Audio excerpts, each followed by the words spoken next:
Assalamualaikum warahmatullahi wabarakatuh. Salam sejahtera untuk kita semua.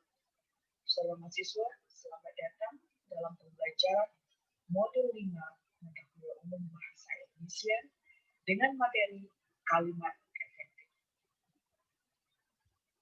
Capaian pembelajaran yang perlu dikuasai untuk modul 5 adalah mampu mengidentifikasi dan menulis kalimat efektif. Adapun pokok bahasan yang perlu saudara kuasai untuk mencapai capaian pembelajaran ini adalah 1. Pengertian kalimat efektif, dan 2. Ciri kalimat efektif. Saudara mahasiswa, kalimat efektif.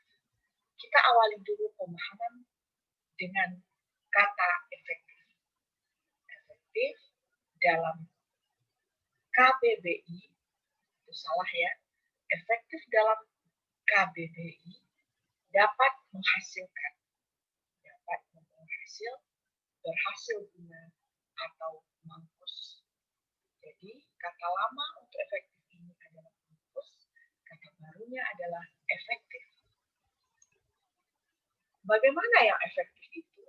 Yang mampus, yang tepat guna itu bagaimana? Mari kita simak ilustrasi berikut. Jika ingin memindahkan pasir ke truk, satu onggok pasir ke truk.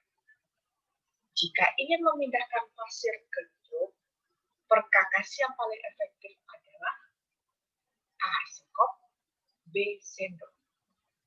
Betul. Sekop. Tepat guna. Mampus. Inilah yang dimaksud dengan efektif.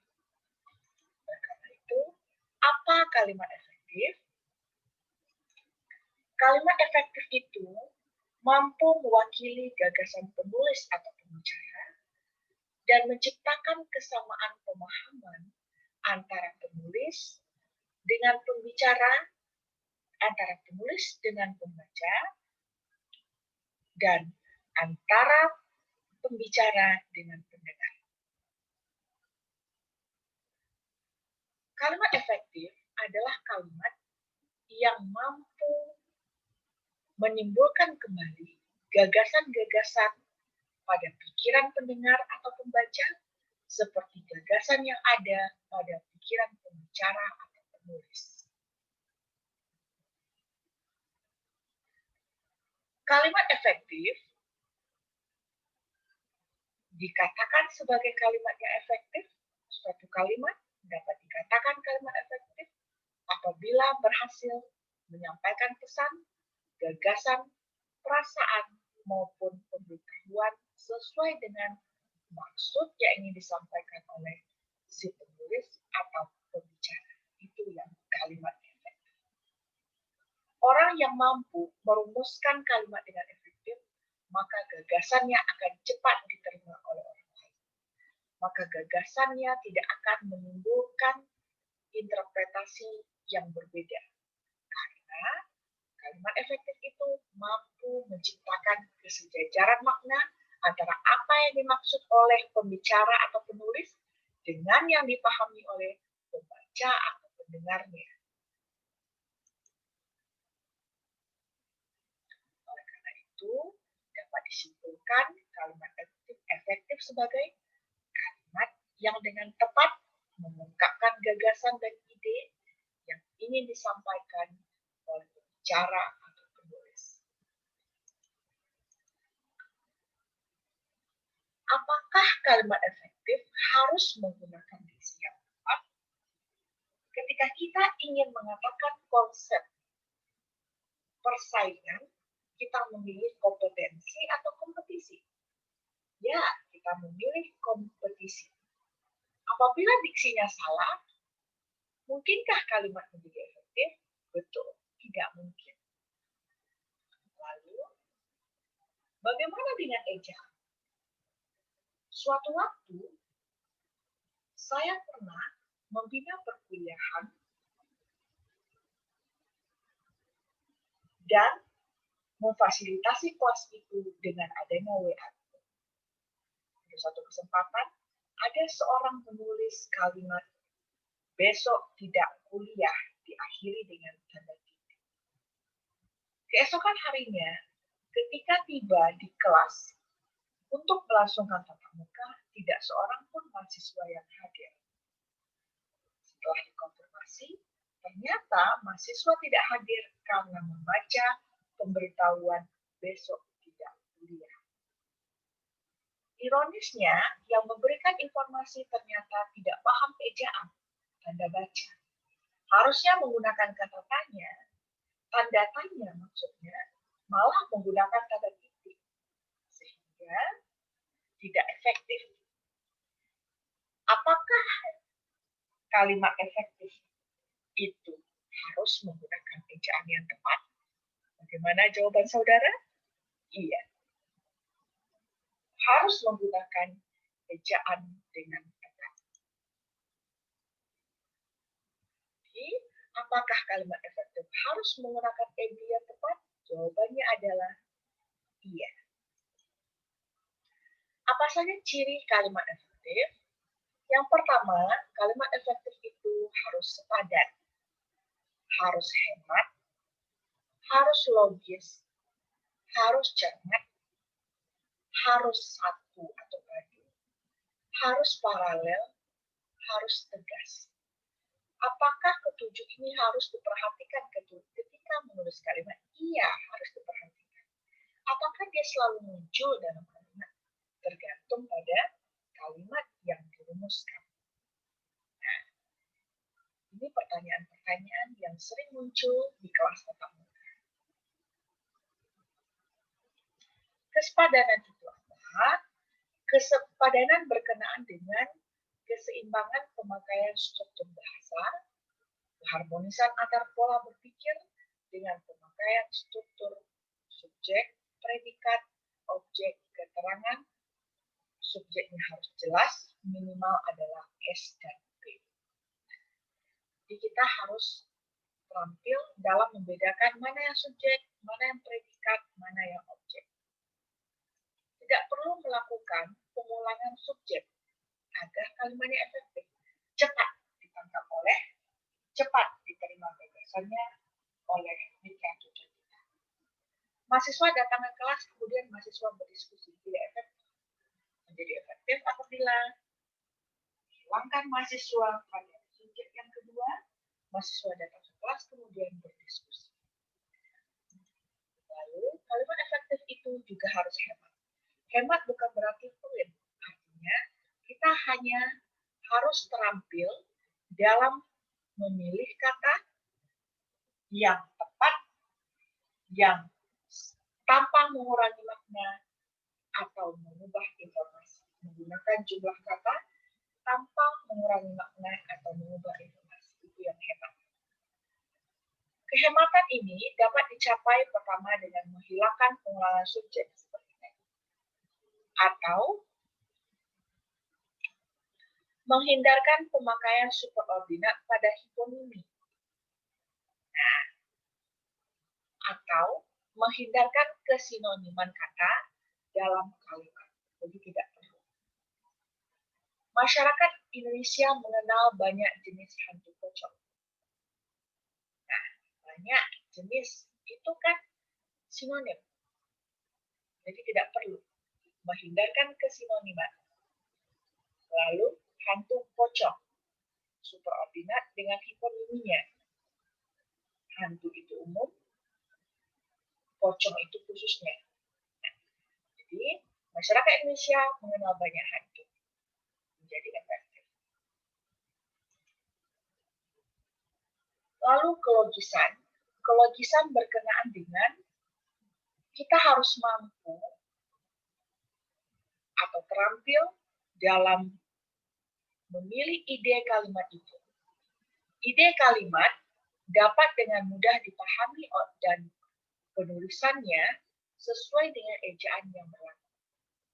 Hubungan unsur-unsur dalam kalimat harus memiliki hubungan yang logis dan masuk akal. Kelogisan artinya kalimat yang kita rumuskan harus bernalar, harus bisa diterima oleh logika. Puji syukur kita panjatkan kehadirat Allah Subhanahu wa Ta'ala. Tidak efektif. Kenapa Bagaimana mungkin kita memanjat kalau kita tidak tahu di mana koordinatnya? Nah, oleh karena itu menjadi efektif jika diubah puji syukur kehadirat Allah Subhanahu wa Ta'ala. Lalu yang sering kita dengar dalam keseharian kita, kepada Bapak Dekan Fakultas Bahasa dan Seni, waktu dan tempat disilakan.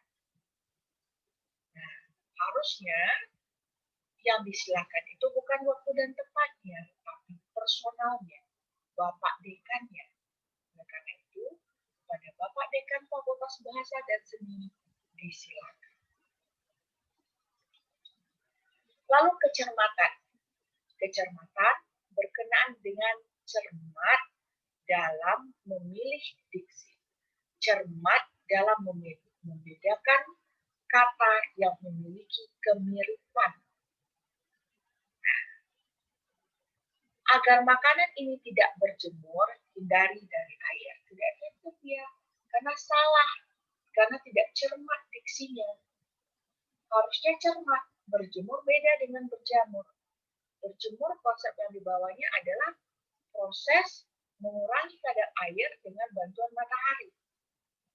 Berjemur. Kalau berjamur, proses teroksidasinya sesuatu. Nah, itu berjamur. Berjamur dengan berjemur berbeda. Kita diskusi permasalahan untuk mendapatkan solusi.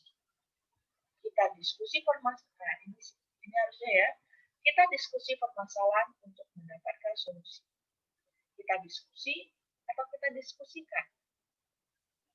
Dan didiskusikan permasalahan atau masalah. Itu perlu untuk dicermati. Lalu kesatuan atau kepaduan. Kesatuan atau kepaduan artinya informasi yang disampaikan itu tidak terpecah-pecah. Kalimat tidak bertele-tele dan harus sistematis. Contohnya, lalu kalimat yang padu menggunakan pola aspek agen verbal, aspek verbal pasien. Nah, ini terkait dengan strukturnya. Lalu kepaduan itu juga berkenaan dengan hindari di antara predikat kata kerja dan objek tidak disisipkan kata daripada atau tentang. Jadi antara kata kerja dengan objeknya, baiklah saya akan menjelaskan materi modul 2. Berbeda tidak? Saya akan menjelaskan materi, saya akan menjelaskan tentang materi modul 3. Di mana materi modul 3 daripada materi modul 3. Nah, sebaiknya dihilangkan saja kata daripada atau kata tentang yang mengantarai antara kerja dan objeknya. Contoh, kita harus dapat mengembalikan kepada kepribadian kita di mana orang-orang kota yang telah terlanjur meninggalkan rasa kemanusiaan itu bingung, tidak cepat kita memahaminya. Kalau diubah, ditaati kesatuan atau kepaduan, maka akan cepat kita memahaminya. Kita harus mengembalikan kepribadian orang-orang kota yang sudah meninggalkan rasa kemanusiaan. Rasa spasi kemanusiaan itu harus. Lalu keparalelan atau kesejajaran. Hal ini berkenaan dengan ketika kita ingin memunculkan adanya rincian dalam kalimat kita, maka rincian itu akan cepat ditangkap oleh mitra tutur kita kalau kita mampu mencarikan kata yang paralel, yang memiliki kelas kata yang sama. Kalau verba sama-sama verba, nomina sama-sama nomina. Sehingga orang akan cepat menangkap apa yang kita sampaikan. Itu yang paralel, sejajar kata yang kita pilih. Contoh, maskapai tidak bertanggung jawab terhadap kehilangan dokumen, kerusakan barang, dan jika hewan yang diletakkan di dalam bagasi tiba-tiba mati. Nah, fokus orang akan berbeda apabila kita tidak bisa merumuskan kalimat dengan paralel. Tapi kalau kita terampil dalam merumuskan kalimat dengan paralel, maka kita akan dengan cepat menangkap informasi yang disampaikan. Maskapai tidak bertanggung jawab terhadap kehilangan dokumen, kerusakan barang, dan kematian hewan. Jelas, ada 3 hal yang tidak akan disanggupi oleh maskapai. Lalu, ketegasan. Ketegasan artinya kita harus terampil dalam menetapkan tujuan kalimat kita. Hal yang perlu kita tonjolkan, letakkan bagian awal. Ketegasan juga bisa kita ciptakan dengan cara membuat urutan logis pada hal yang ingin kita sampaikan. Kalau misalnya ada 1, 2, dan 3, itu kan logis, berurut. Ada dalam tahap perkembangan, ada balita, anak-anak, remaja, dewasa, lansia. Nah, itu kita harus berurutkan agar cepat diterima gagasan yang kita sampaikan oleh putra tutur kita.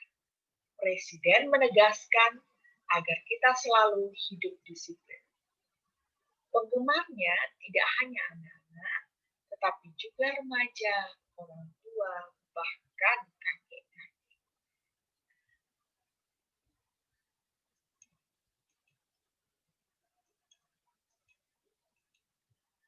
Nah, ini beberapa kasus yang mungkin bisa saudara pecahkan.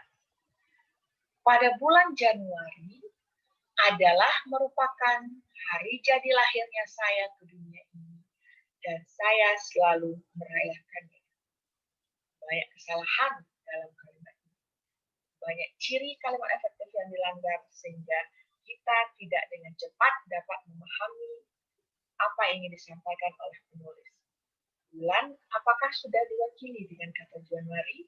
Betul. Jadi tidak perlu kita memunculkan kata bersinonim dalam satu kalimat. Pada Januari, langsung saja. Januari, pilih salah satu kata kerja populer adalah atau merupakan. Januari merupakan hari jadi saya. Hari jadi itu kan lahir. Hari jadi saya. Apakah perlu ke dunia ini? Tidak perlu. Apakah lahir ada ke dunia lain? Jadi dunia ini tidak perlu. Januari merupakan hari jadi saya, dan apakah saya perlu lagi muncul? Tidak. Januari adalah atau merupakan, Januari merupakan hari jadi saya dan selalu dirayakan. Yang kedua, hari Senin. Hari apakah itu Senin? Senin apakah hari? Jadi pilih salah satu saja.